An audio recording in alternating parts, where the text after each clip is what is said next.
I'm Franklin Harris from DigitalUnderground.tv. Do you find 3D scanning amazing yet expensive? I'm going to show you how to do it for free today on The Lab with Leo.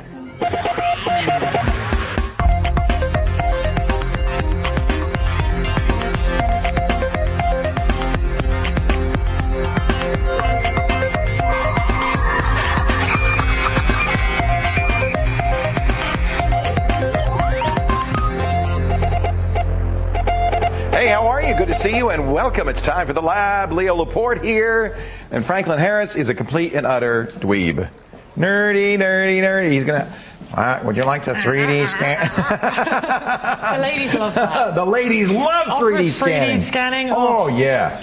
Well, you would know. You're a lady. This is, ladies and gentlemen, Kate Abraham. Hello. Our very talented and capable producer who has lined up some great calls for us. And I see we have some great guests. Faisal Beg is going to be here. He's come in before. We're talking about MRIs, and we're going to talk about medical image analysis, the kind of stuff that's going to save your life. Very science fiction-y, too. And it's related because Frank is doing the home version. Yeah, we're going to show you how you can scan, action figures. See if their brains are okay. See if they have any brains. Actually, build your own scanner. That's kind of interesting. Akash Sublock is also here. He is a great gadget guy. And he's got toys and games for big and small, little and tall. We have it all right here on this show. Yes. Now, let's get to our first call of the day. What do you say? Fantastic. We're going down under. We're going to Ipswich in Queensland, and we have Terry. Okay. Thank you, Kate. Hey, Terry. I was waiting for more. I don't know what I was waiting for. Hello, Terry. How are you today? Oh, I'm good, Leo. Thanks. How are you? I'm great. Welcome to the show, and you're going to kick us off with a great question, I know. Okay. I've been having a bit of trouble with these horrible little things, the 4 gig SD cards. Yeah. We've got a camera that takes them, and I've got in the house about 6 different computers. Tried multiple different computers, multiple different card readers, a laptop with a built-in card reader, everything else, and nothing seems to be able to read a 4 gig SD card. The 2 gig or 1 gig are fine, but the 4 gig cards that won't read, the only way we can actually read them is by having the card in the camera and plugging the camera itself into the computer. Right. What's happening is that they've changed, as if we didn't have enough different kinds of memory cards, they've changed the standards for secure digital cards, those SD cards you were holding up there.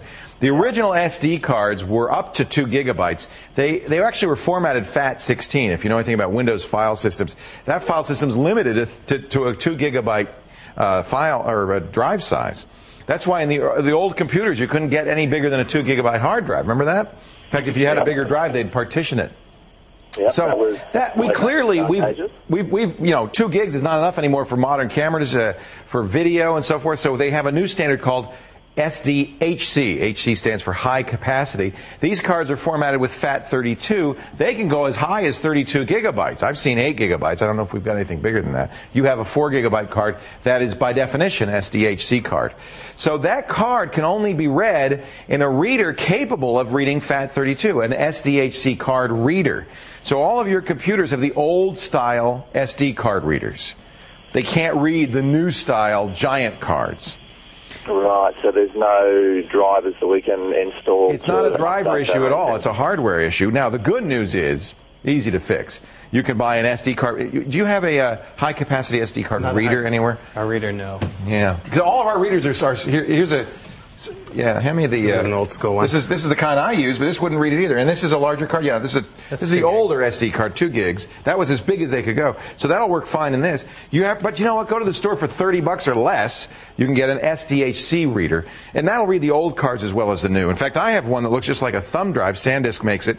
You open it. It is a thumb drive. It's a 2 gig thumb drive, but you open it up. There's a little place to put an SD card and close it, and it can read the big ones too. And I use it for my camcorder that has HC cards, 8 gigabyte HC cards in it.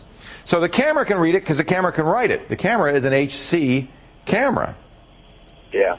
But your old readers can't. And it's just a hardware issue. It's not a software or driver issue. It's just a hardware issue. Oh, right. The reason we went for the Toshiba laptop with the card reader in it is we didn't want to have an external card reader hanging off when we go out outside to take photos. Yeah. But it doesn't look like we're going to be able to work with that. Let me show you the SanDisk. It's so small.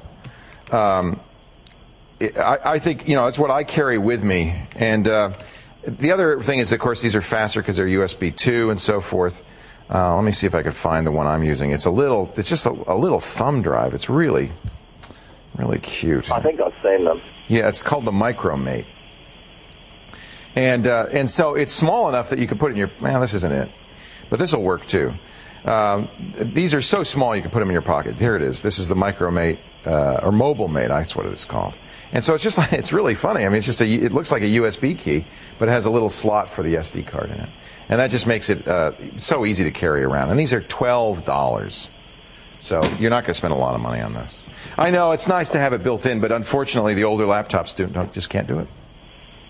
Yes, our year-old laptop can't do it anymore. Yeah. That's a familiar story, isn't it, in technology? This stuff changes so fast. It was a bad decision, frankly, to make them 16, Fat 16. I think that was just a bad idea, but I guess at the time nobody thought you'd ever want more or be able to get more than 2 gigabytes on an SD card. Ha ha. No, who could possibly want more than, 64K of RAM? Exactly. Exactly. The famous Bill Gates quote. So there you go. Yes. Times change, and we should plan ahead. I'm sure, that's given me the answer to the problem I was having. Yeah. I'm sure 32 gigs, which is the limit of Fat 32, will be too little at some point too. And you'll say, well, I'll have to get a new reader now that can read the new 128 gigabyte memory cards. Yeah, well, that'll only be a couple of years away. Maybe. Maybe. I wouldn't count on it. Terry, thanks for the call. All right, Leo. Well, thanks for your help with that. Great to talk to you. I appreciate it. Take care. Coming up, Faisal Beg, he is going to talk about medical image analysis, the amazing steps we're making. Hey, this takes x-rays to the next level. You stay right here. We'll talk about it right after this.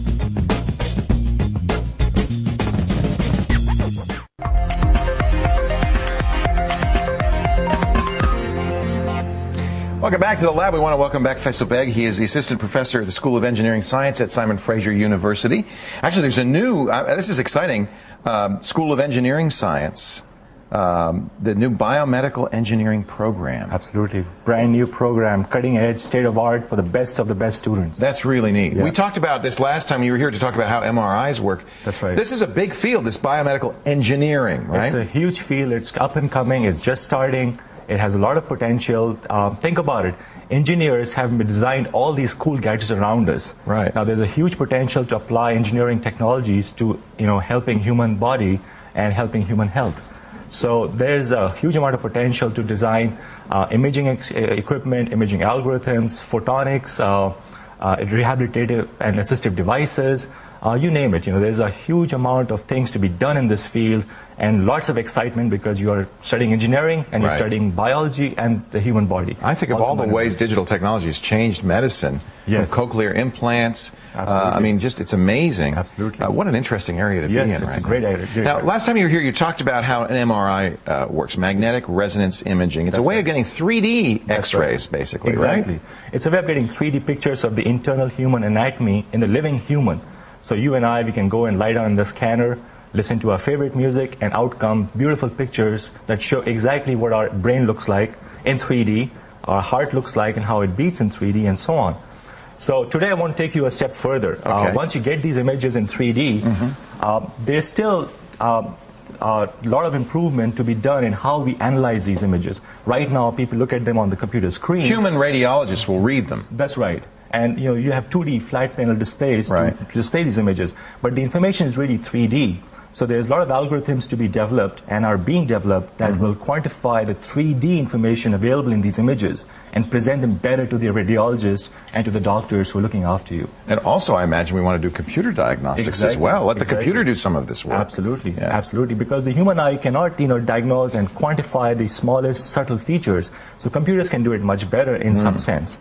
So let me show you some of the images. Here this looks like screen, a brain. This is a brain. You have 3 views of the brain, and you can use these 3 views to generate 3D models of the human brain. Now that looks 3D. I mean, it's still 2D, but it simulates the 3D view. Yeah, exactly. It's a full 3D model that you can, rotate. And it's colored too, which helps. It's colored too. You can see different areas of the brain, different areas in the internal anatomy.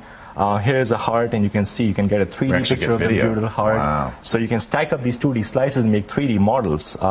Here is a picture, a cross-section of my thigh. And you can Your get thigh? That's my thigh on the left over here. And you can see these yellow are the sciatic nerves. Now, how do they get a cross-section without slicing your thigh? That's the beauty of MRI and CT. You can actually get cross-sectional images of the inside of the body without slicing you up. It takes enough pictures that it can essentially figure out what it looks like to be a cross-section. Exactly. It'll stack them up and make 3D models out of 2D pictures. That's amazing. So, here we have, a normal brain on the left-hand side. Okay. And here we have an Alzheimer's brain on the right-hand side. And there's lots of things that are happening in this pathology, in this disease, which we would like to quantify and detect this disease early in advance. So you can actually see on the lower panel a normal aging brain, a brain with mild cognitive impairment, and a brain with Alzheimer's disease. Interesting. Look how big the ventricles are. Look how big, how big these extracellular spaces are. Yeah. So what I'm going to talk to you today about is how to quantify anatomical shape, how to put a ruler or a metric and measure, is this shape close to normal?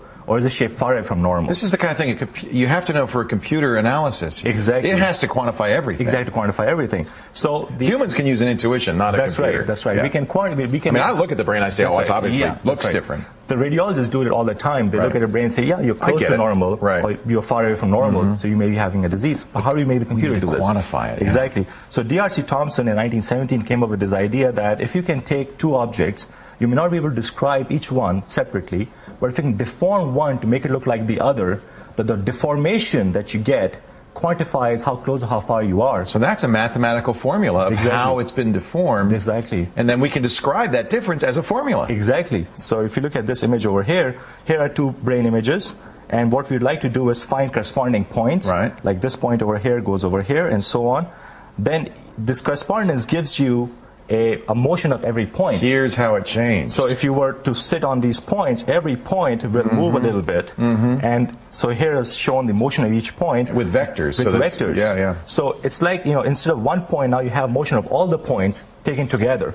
And this quantifies the difference of shape between the two brains. A human can intuit it and sense it. That's right. But it's much harder for us to say, well, this. And That's right. The computer needs that That's kind right. of Exactly. And we can come up with a number eventually that says, okay, this is the vector field. This is the transformation. And we can quantify that and say, this is the number. This is how far you are from that. For example, if you are compare this and this shape, then we can get a sequence of shapes in the middle as that deform this template shape slowly to make it look like the target. Wow. Because each point is moving slowly to but get a single number can represent that. A single number will represent and that gives the you a whole. good diagnostic. Well, that has to be shown, but we are on the path to building these tools that will allow the computer to quantify anatomical shape.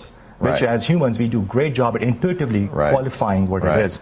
So I'm showing you. What a you challenge. This is almost artificial intelligence, isn't it? It's exactly very much like artificial intelligence, building artificial algorithms. Yeah. So we have these algorithms that can quantify close and far. Let me show you one more problem that we are looking at. So here's the application. For example, we see that this metric distance, this number that quantifies the distance between two shapes, is increasing much faster in people who have Alzheimer's than people with normal aging. So you could say that there may, now we don't know, but there may be a diagnostic there. Exactly. If you could quantify that. Exactly. Yeah. So we are in the process of validating this and applying it to actual diseases in the human body. That's the kind of stuff that numbers can start to show and bring up. And be very precise and quantify how far you are in the disease, whether drugs are helping you, whether they are not helping you. How do docs react to this? I mean, I imagine some doctors say, well, no, it's an art, not a science. It takes intuition. Or do some of them say, no, this makes sense, let's quantify it? Well, this is really cutting edge state of art, so it's very much in the research area right now. We are not yet at the clinical stage, so I think that will be... You haven't had to talk to the doctors yet. But I think the doctors see promise in this. This is the future. There's a lot of promise in this. And it's not going to put them out of business. It's going to give them more information that can be useful to them. This is actually presenting them the 3D information in a much more easy and digestible form. Yeah. Exactly. You give me a number, I can say, oh, well, I can see on this scale that number's a problem. Exactly. Yeah. So this is another problem I'm going to describe here of the millions of problems that exist in medical image analysis right now is how do you average three brains? Or how do you average 3 hearts and compute an average heart? If you just take them and add them up like we do numbers, you get something that doesn't look like the heart at all. It doesn't work. It doesn't work. That's not right. a heart. That's something else. That's right. Too many valves. That's right. So, the idea that we came up with, this is the work with my advisor, who's at Johns Hopkins, Miller, Eunice Struve, is you take the template heart and you look at the motion of these points so that they will make the template deform, look like the target. Interesting. So then the motion of those points codes for the target shape.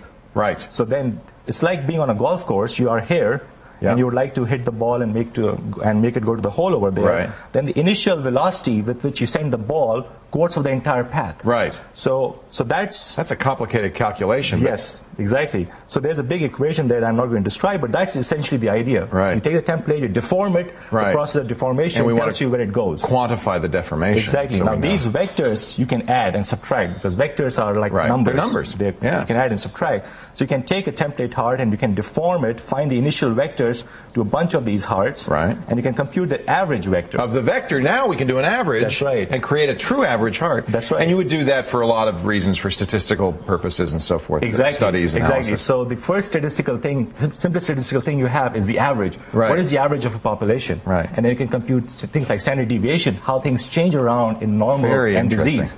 So that's exactly what this thing is doing. So we have a very new biomedical imaging program at SFU that has strengths in biomedical imaging and photonics. If somebody wants to study lasers, somebody wants to study how to image things using lasers and treat different diseases with lasers, rehabilitation and assistive devices, wireless devices. A lot of the technologies coming out are transferring data wirelessly from the person to the physician in real time. It's amazing, isn't it? And computers are churning out these numbers and diagnosing whether this person is actually having a disease or an episode that can be treated right away, detected right away. If you want to have a hand in this changing and exciting field, that's right. Simon Fraser University School of Engineering Science sounds like a great place to be, especially that new biomedical engineering program. Absolutely. Wow. It's really exciting stuff, really exciting times, and it's a call to the best and the brightest students to come over and join the group. Help change the world. Help change the world. Faisal, it's great to talk to you once again. Thanks for coming by. He's a professor at the School of Engineering Science at Simon Fraser University and is looking for a few bright high school students who want to get into biomedical engineering. Only the best of the brightest. Got to be smart. Yes. But if that intrigued you, I mean, I'm sure it did. That's something you might want to find out about. Thank you so much. Thank you very much. All right, we're going to take a break. Right now, though, I want you to take a close-up look. See if your human intuition can figure out what this is. It's something you might find around our lab. I see some clues there, but I can't quite pinpoint it. What do you think? Tell you what, we'll zoom out and find out when the lab continues. Stay right here.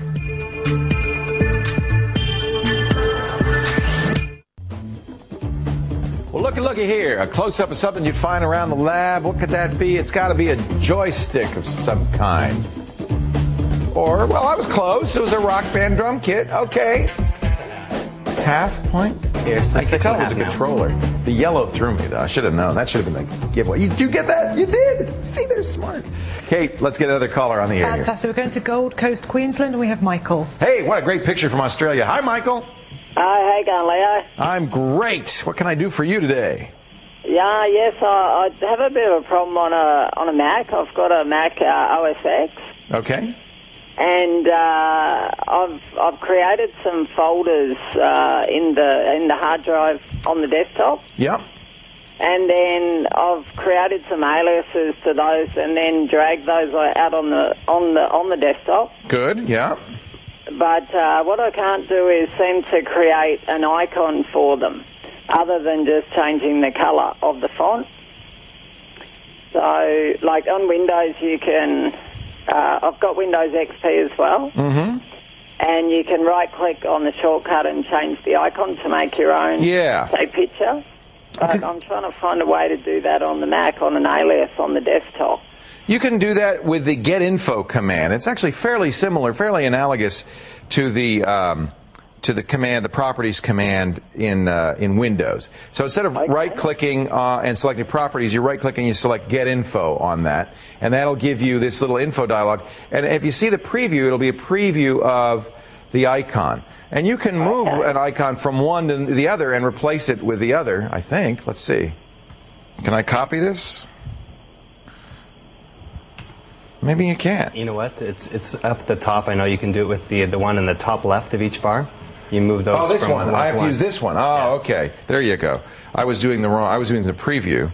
So I'm going to do it from the little one, and copy it over to the other little one. So I drag it, or I think Command C, Command C, and Command V. Command C and Command V. Let's see if he's right. No, maybe that aliases can't be changed. You think that's possible? That's Here, a possibility. let's take a look. This is a real file, and this is an alias, as you can see. Let me open another one. I'll do another Command I, and now I've got the music folder. Let's see if I can take the music icon, copy that, and paste that onto movies. Maybe I can't. Well, I thought you could. This was something that you could do in earlier versions of OS X. It looks like they have taken that feature out. So you're right. Although there is a more complicated way of doing it, but I'm not sure I want to go into that in great detail, and that's to modify the actual icon resource. Let me recommend a better way anyway to do this, and this is something from Panic Software that I really like called Candy Bar. Now, you could try this for free.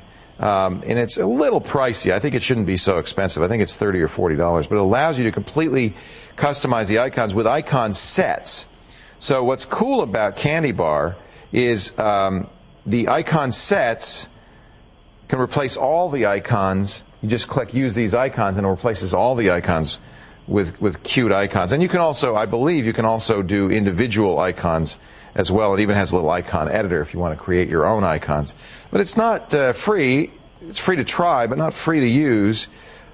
You had a link in the show notes to a tech note, an Apple tech note. Tech note from Apple. I'm actually getting this to work over here on my machine. It works there, so it's just me. Machine. Okay, let's try it again. So I have my music folder open, and I click that little icon in the upper left. You click the one. Okay, until it's highlighted with blue around it. Yeah. And Okay. Command C.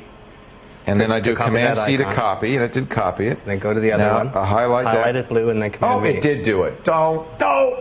So maybe you were having the same issue or did it? The key is you have to highlight it. It looked like it did it. Yeah. Huh. Well, Sean says you can. I'm not an administrator, probably. That's probably what it is. That's it. That's what it is, and I bet you that's exactly what was happening to you. So here's the one thing that you do have to be. You have to be logged in, Michael, as the administrator on the Mac to do that. Okay. And we don't recommend, by the way, in general, operating as the administrator. You do want to don't normally want to be an administrator, but for this, you want to log in as the administrator. Or, easy enough, just upgrade your account to an administrator account, log out and log back in again, make these changes, then log out, and the changes will stay. And that's just to protect you from modifying your system if you're not an administrator. Okay. That's fine. That sounds right. So, and we'll put the Apple tech note in the show notes, because Apple says you could do it, and that's what fooled me, is I thought, well, boy, if Apple says, you used to be able to drag and drop, it used to be much easier than it is now. There it did it. Wait a minute, now I just did it. Watch this one.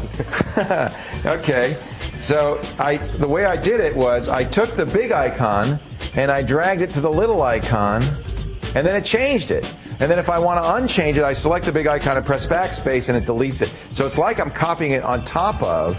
See, it doesn't work to copy it there. You have to copy it over here. Isn't that weird? And then it does it. Look at that. Oh, and now I'm copying all the folder. I don't want... Stop! Anyway, and to change it back, you just click it and press backspace. So there we go. We figured it out. It just took us about 18 man-hours and 300 IQ points. You drag the big preview to the little icon, and that changes it. Oh! Thank you, Michael. Thanks for that. Merry Christmas. Merry Christmas to you, too. Take care. Bye-bye. I feel like an idiot. Oh, but I feel better now because we got matching shirts once again. Ryan Ewell, the Ewell's Jewels. Yes, and we are on the Mac today. It's a real simple one. It's called iSquint. I love iSquint. And essentially, it's just a real simple, straightforward converter for your iPod, because a lot of people have iPods these days. And so what I'm going to do is I'm just going to take some of these AVIs here, which will have to be converted to play on my iPod. Yep. I'm just going to drag and drop.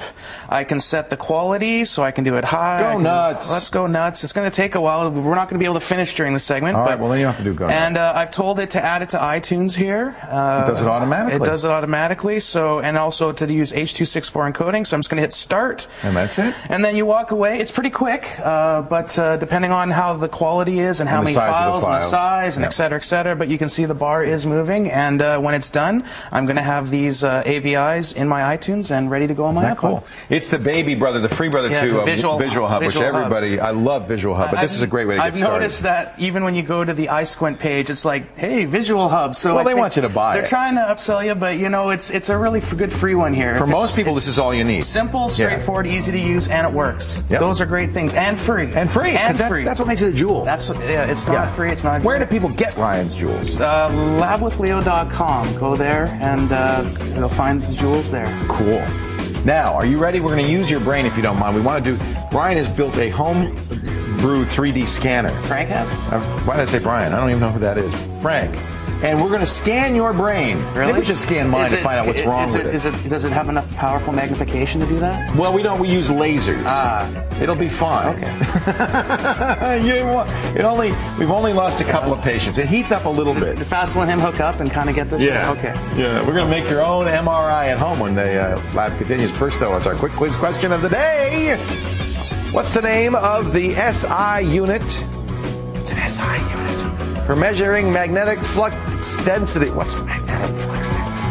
Is it a Tesla, an ohm, a watt, or is it an Alex? I don't know. Let's think about it. When we come back, we'll talk about it as the lab continues.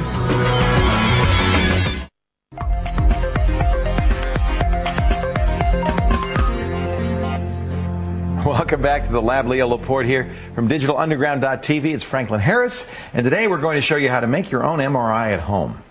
Not quite. No. Your own 3D scanner. Yeah, this doesn't go into the brain, but it does. No. But you know, it's kind of... No, this surface only. Surface you'll scanning learn some only. things. So what is a 3D scanner, first of all?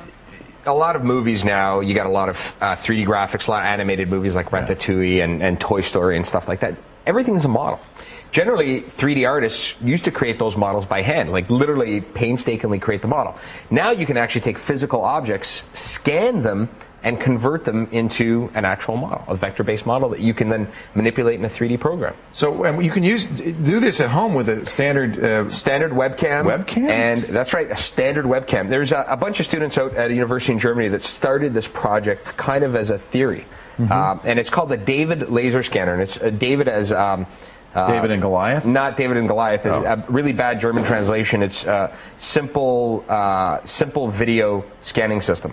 I don't speak German. Okay. But nevertheless. It's a tough. It's laser scanner. So they started this, and it's 100% free.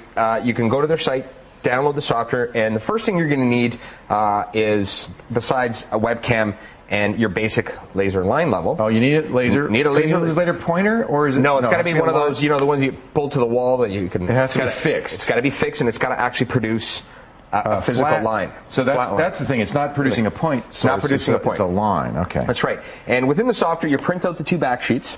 And that's what these are on That's right. Now, what these things, what the camera actually sees, like you can see on my machine here, is it's actually going to use those as calibration points. Right. When we do this in the studio, we actually have a big wall with dots on the back of it. This project, you can print those as big as you want and scan the exact same way. So that's going to use it as reference points. And once we actually calibrate the camera, and unfortunately... So you do it without the object first. First, you're going to calibrate. Now, I'm not going to be able to calibrate it because... Too much light in here. That's right. It's way too much light. Okay. So once you're done the calibration, you kind of place Vic. Place Victor Vic there. in there. He's not going to... Well, you know what? We'll sit Vic up. How does that sound? We'll kind of do his upper torso. And... Once your camera's calibrated, you literally sit back, take a laser in complete darkness, by hand, in complete darkness, and just pass the laser up and down over Vic. Now, the darkness is important because you just want the camera to register the laser light, That's nothing right. That's else. all you want to do. And you're just going to, it will eventually tell you, I've got enough passes. So you keep going up and down. You keep going up and down. Sometimes it takes, like, what I actually ended up with is a chirp that my wife had at home. Look at that. And it took me about really good. 15 minutes of scanning.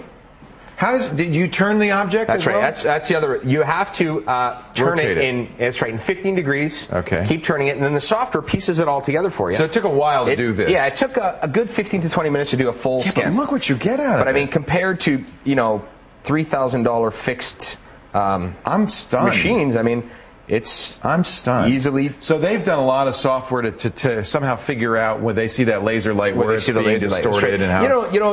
You don't actually need a laser light. You could use like a thin string and just pass it over the front of the camera slowly. Not as good as a laser. Really? Light. Yeah, you could.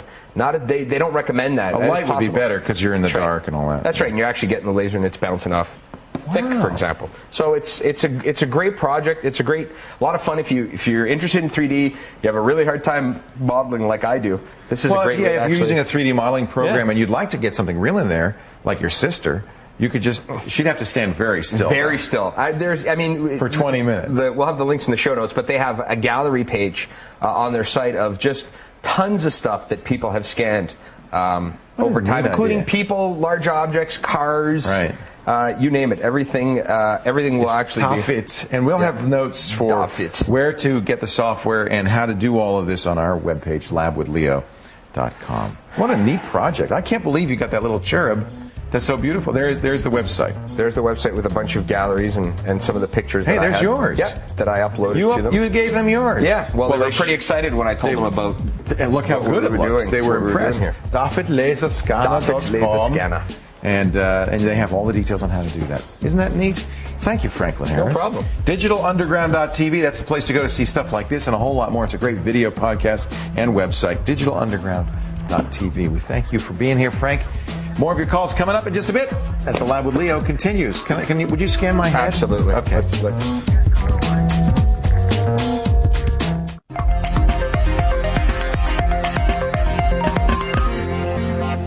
Hey, welcome back to the Lab with Leo. I'm Kate Abraham, and now it's time for my tip of the day. Now, I am a big fan of photo sites, but sometimes after a while, they're a little bit subjective. You just sit there and you absorb them. The cool thing is there's a new site called likebetter.com, and what happens is it offers you 2 pictures and you choose your favorite. So this is likebetter.com. So for instance, here I'm looking at a picture of a golf ball or a guy in a canoe. I like the guy in the canoe. Going through, do I like a gun or do I like this kind of beavery thing? I like the beavery thing. And the cool thing is eventually, once you've done enough of them, this little pink brain here starts to pulsate. You click on this, and then what happens is it tells you what the brain thinks about your personality, judging from what you've done with the pictures. And what does it think about you? It says that when I'm in a group, I tend to let others take the lead. Is that true? I don't think so. No. So now you say no, right? You're going to teach it. So you say no, and then what happens is... It will teach it. And yes, it's a bit of a time-wasting site, but the cool thing is it actually has channels. Really fun. And what you can do is you can select the photographs, for instance, you're most interested in. So I could select movies or puppies or the funniest, for instance. It's just a time waster. I think there might be something, though, to, as it learns that certain people like certain things. People who like golf balls like to take charge. Exactly. People like guys in canoes like to sit you blew back. it. You should have. You weren't really paying attention. I wasn't. All right, I'm just going to scan you here real quickly. Yeah, I want to take you home with me. Look at that. Okay. I've heard that Frank, before. did you get that? We're going to make a virtual Kate. Exactly. No, there's no such thing. Only the real thing. Let's get a call on the air. Absolutely. We're going to Montreal in Quebec, and we have Alim on the line. All right. Hello, Alim. Hi, Leo. How's it going? I'm great. How are you today? Not bad. A second-time caller. You helped me a lot the first time around. Hopefully, you'll be able to help me around the second time. Well, even if I don't, at least I'm batting 500. There you go. So, what is your tale of woe? Well, I know this is something that's becoming more and more common. People are hooking up their computers to larger screen TVs, 32, yes. 42, 37 inches.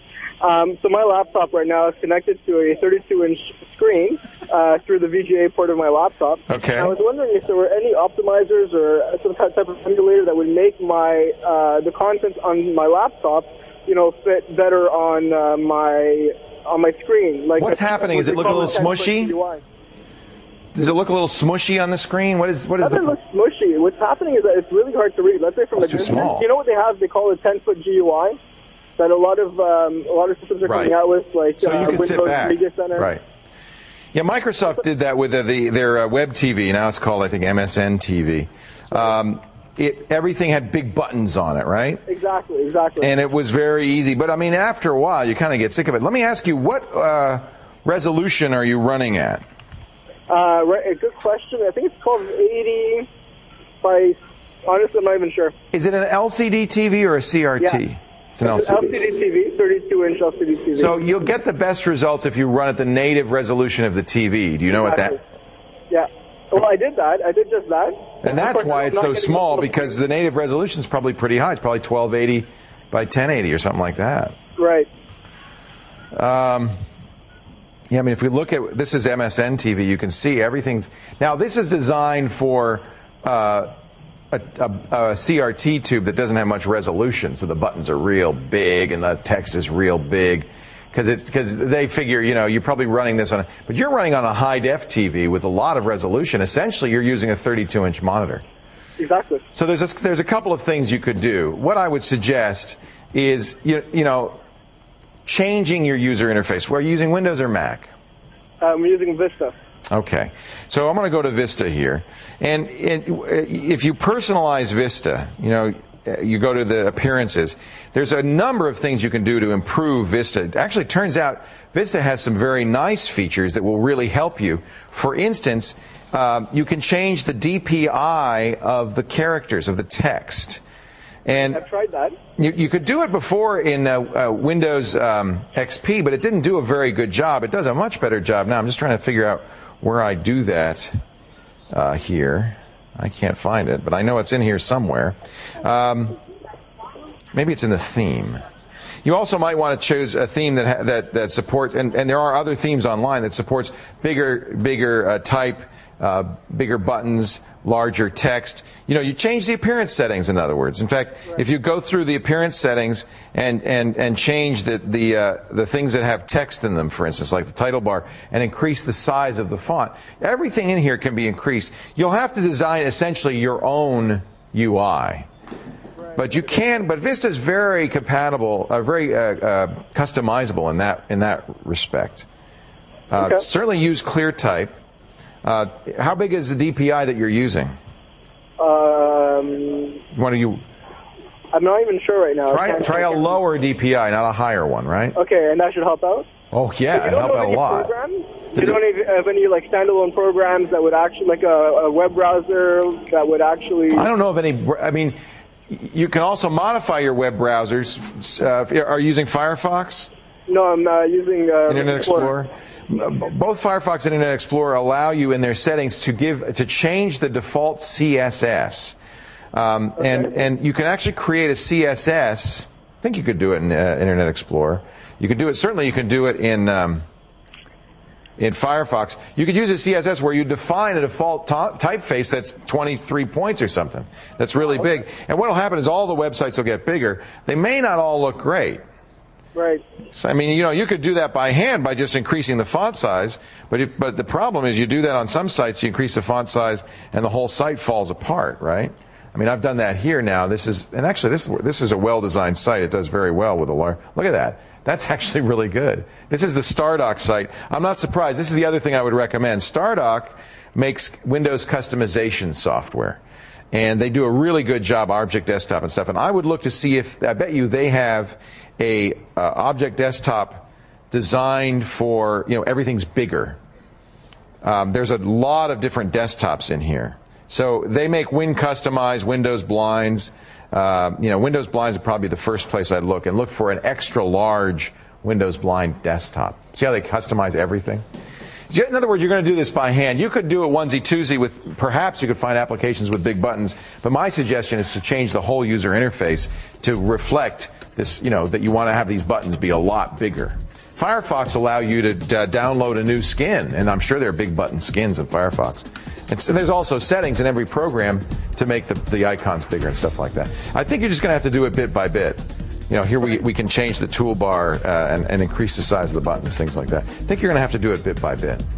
Perfect. I'll definitely look into that. Thank you so much. Yeah, it's a great problem to have. A 32-inch display. It's a fun problem to have when you're standing about 10 feet away from your TV. And yeah, you can't read anything. I understand. I have a 30-inch screen at home. I'm sitting across from it, and I can't read it because everything does get small when you increase the resolution. Isn't that funny? Seems like it would go the other way, but it's because the resolution is so high. That's why changing to a lower dots per inch, 72 dots per inch or less, could really make a big difference. That's the first thing I would do in Windows. Really lower that number to as low as you can.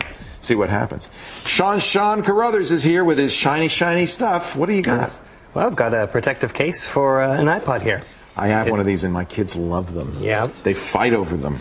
Well, let's let everyone else in on the secret of this particular case. This is the iMain Go. It's the iMain Go. It's about $40, and it's not just a protective case, it's also a speaker dock. Isn't that cool? And it works with all the iPods. You just hook it up to the sound there. Yep. We'll turn it on. And it has little adapters here as well in case you want to put a different sized one in there. So, and, what's nice is it's pretty stiff, but look on the back. Yeah, it's got those little speakers in there. So if you press play on there, we should hear something fairly quickly. Now, it's not hi-fi. It's not hi-fi, but for something so small, the sound is surprisingly good. And I use it for listening to books and stuff because I just take it with me. Instead of taking a big set of speakers with me to the hotel room, I can listen to books like this. And look, they have nice colors. Yeah. How much is this? That one is $40 for that, and as you said, it does come in a couple of different colors. It sounds pretty good. It's compact, and it does have a protective layer there, which is really nice. It's a bit heavy for a case. Heavy and big. Heavy and big. It's got to have batteries and speakers. For a protective case, but with the speakers, it's not that bad. And it's a bit awkward to get into the battery compartment, and as you're finding out right there, it doesn't stand up. Yeah, that's right. That's my iPod in there, man. It's standing up okay, but yeah, it is. It's not exactly made to stand up. Yeah, it wiggles. Go ahead, knock it over. There. I just keep it with me like this. It's like having a little, you know what it is? It's like an old, maybe because I'm an old guy, it's like an old AM radio. That you got the wrist straps. Meet the swinger, Polaroid swinger. Thank you. That's iMain Go, our shiny of the day. Now we're going to take a break. Come back in just a little bit with a cash sub-block. He's got gadgets galore, big and small, toys and games. You stay right here. Gadgets are my turf, man. Wait a minute. No fighting, you guys. Right now, though, one more chance to take our quick quiz question of the day. Are you ready? I am. What's the name of the SI unit for measuring magnetic flux density? Tesla, ohm, watt, Alex. What's SI stand for? Scientific? Standard International Unit? All right. Do you know what the answer is to that? I'll tell you when the lab continues. Welcome back to the lab. Before the break, we asked you, what's the unit of magnetic flux density? It's got to be Tesla. He was the scientist who liked to play with electricity. Akash Sablak is the guru who likes to play with gadgets. He's got a lot of them here for us. Toys for young and old. Good to have you back. Oh, it's nice to be back. And these are some of the toys. It was a hard time bringing here because I spent most of the last night playing with these things. Do you have kids? Yes, I have a kid. I have a boy who's 2 months old. Oh, well, see, he's too young to really enjoy these. Yeah, so I'm testing it out for him. Yes, we'll have to try these for ourselves. Exactly. Starting with Monopoly. Yeah. This has changed a little bit since I was a kid. This game's been around for a long time. How can you make an electronic Monopoly? This is electronic banking edition. So it's still played in the same way with the dice and everything, your players, and it's got some really neat players in it, especially it's got a hockey player in it now. This is the Canadian edition. This is the Canadian edition. Young Street, Robson Street, St. Catherine, Yorkville. So it's all over Canada. I love that. All across Canada. Now, Tunnels of Moose Jaw. The banking is all done through the system No more paper money? No more paper money. Credit cards? Environmentally friendly, right? Yeah, But everybody gets a different colored card. A Visa card. Yes. I guess Visa might have something to do with this. I guess, so this side you put it into if you want to debit. And this is actually, that was always the pain with Monopoly is all the money stuff, the counting, the banking. I want to be the banker. And then the kid would be the banker and he'd mess it up. This is good. Yeah. So you start with 15,000. Yeah, and then of course, if you want to just debit, you go like that, and then you'll debit from there. There you go, and then you put it on that side. Off your card? Yeah. Oh, no cheating now anymore. Oh, that is funny. So that's about $75 for banking. Do they still sell the Monopoly with paper money? You can get, and there's so many versions of Monopoly out right now. There really are. Yeah, that's fun. What else? Okay, Guitar Hero 3. Oh, you can't go wrong with this. No. I won't let my kid have it, though. No? No, because I want him to play a real guitar, not a fake guitar. This does not teach you to play guitar. No, definitely not. It's a game, but I tell you, it is a fun game. And for somebody like me who has I'm tone deaf, so it's perfect. People love this game. It's selling like There's another one called Rock Band. It's very similar where you have microphone, guitar, and drums. Same idea. These are very hot. This is PlayStation 3 and Xbox? It's PlayStation 3, Xbox 360, and the guitar is designed by Gibson. So. Oh, well, there you go. This looks just like an SG. Yeah. All right, what else you got? Going music. Now, if there's your guitar, you can sing. It's High School Musical. This is all the girls. Ever since Canadian Idol, all the girls want to sing now. Yeah. This is for the Wii. Comes with a microphone. So you karaoke, a lot of fun. Is it? Oh, so it's karaoke. Yeah, it's karaoke for the Wii. Good. It's just plug and play. Is it only music from High School Musical, or is it other stuff too? No, only music from High School Musical. But hey, there's enough of it. There's I don't know how many versions out there. No, you're right. The kids love that. And it comes with a little High School Musical mic. Yep. Hooks up to the Wii. Now, if you want to get just a mic to hook up your PS3, this is the Logitech PS3 mic. And it's USB. Yeah, USB hooks up directly to it. So if you are playing, certain games and stuff, Rock Band, this would work with probably. It would be working perfectly with that. All right. Yeah, so it's about $35. Kiss today. Goodbye. I'm sorry. I lost my head. What is this? This is the Hot Wheels Maniacs car. Now, this is strictly for fun. It's just freewheeling. It's bigger than the old Hot Wheels. Yeah, but... Do you hear that? That's the whole thing about it. There's built-in games and everything. You're supposed to smash it up and everything and just have fun. This would be fun for little kids. Yeah, the more you smash it up, the more points you get. There's little games built into it. the twinkling. I love the twinkling? Yeah, well, there's this version, there's another version too, but yeah, better have insurance on that car, I'll tell you. What's this? One of my favorite toys, and it works. This is the Play School glowworm. Yeah? If you push its belly, it'll sing a lullaby, and the face glows up too. I am a little glowworm. This is for the really little kids. That is for really. It's really cool. $10. It does a whole bunch of different lullabies, and the cover is I machine. want to go to sleep. Well, I can sit back here if you like. The cover is machine washable. Really important, right? We got two things on the floor. That this is a kind of like, it's not a transformer, but kind of like a transformer. That is the learning curve. It looks like a truck. Yeah, that's from the source. Watch this. Circuit City. So you push a button. It's a car. You can run it like a remote control car. Okay. But you push the button. Oh, watch this. Oh boy. Oh boy. Something's going on. Something's happening. I don't know if I like this. Oh, is that cool? It is. So it's both a remote control vehicle and a robot. Yep. Okay, well. Oh, look at that. And you can turn him around and make him do stuff? Spin him around here. Okay, and wow, he'll dance. It's Optimus Prime. I will dance with you. Now, what you can do, it's really cool. It's got a jack in the back for your MP3, and it's got a strap you put on. So you hook up your MP3 player, it'll play your music and dance according to the music. That's pretty good. How much is that? That's $130. That's not too bad. Yeah, now, not so bad. Tickle Me Elmo's back, but this is Tickle Me Elmo Extreme. This is TMX Elmo. It's a special edition for 2007. Can you hear him? He's laughing. How can you not laugh with that thing? This is the best part. He knocked himself over. This is great. Does he get up? Yeah, you should. There you go. Oh, that is very good. Yeah, it's very cool. $40. Is this going to be as hot as the original Tickle Me Elmo was? It pushes belly. Try that. Okay. There you go. All right, Akash Sablak is at andnowyouknow.net, a great place to go to find out about all this stuff. Yep. We've also got links at labwithleo.com. This, I can see how funny. Keep it on. Oh, look at me. Look at Elmo. We'll be right back with the I can't help laughing. We'll be back right after this with the final word. Stay right here. Still cool.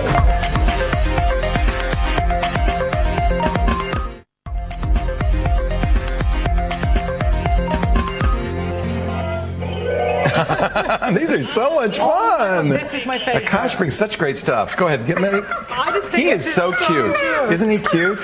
Like, honestly, I want one. $40 is pretty reasonable. Whoa, whoa, whoa, whoa! Watch out! Whoa! It just makes you laugh just looking at it. Now, do you think kids have as much an imagination if they have stuff that does all this stuff for them, or? I think it helps. It's very stimulating, isn't it? You know, it's stimulating. It really is. I don't know. We'd get the box. We'd be happy with the box. I think it's more of an adult thing. Yeah. This is the one that scares me. Oh boy. Anyway, we're glad you came to join us today. Hope we didn't spend a lot of your money. If you'd like to be on the show, we'd love to get you on the show. All you have to do is go to the website labwithleo.com/tech questions, fill out the form, and then we'll get you on the show. As Optimus Prime says, we'll see you next time. Don't go away.